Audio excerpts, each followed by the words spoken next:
We just got our Grab food. We ordered it in Oriental Coffee.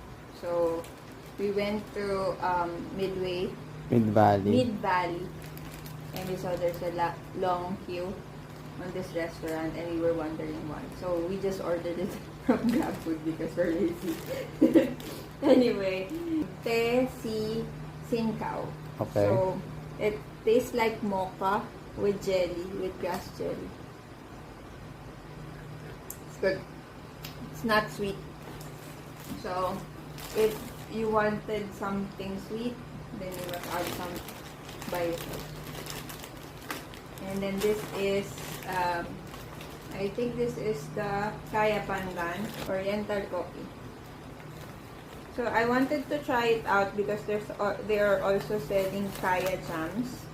So once that we're back in KL next time, I know that it will taste good, so I will buy something back home. I want to check if it tastes good before I get something back. So this one is Kaya Pandan.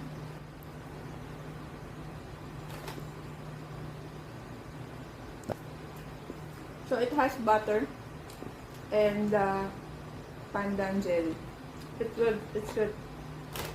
It's not warm anymore because again it's Grab food. But I would probably buy. Very good.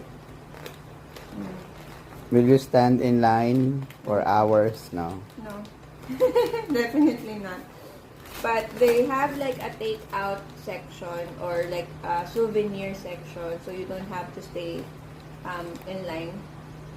Line is for the dine-in. Yeah, line is for the dine-in.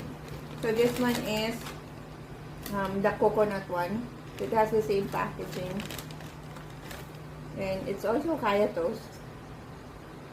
So we have a coconut jam back home, so I'm interested what this one tastes like.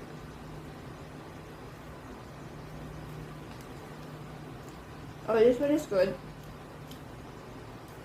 They have a different take on the coconut jam.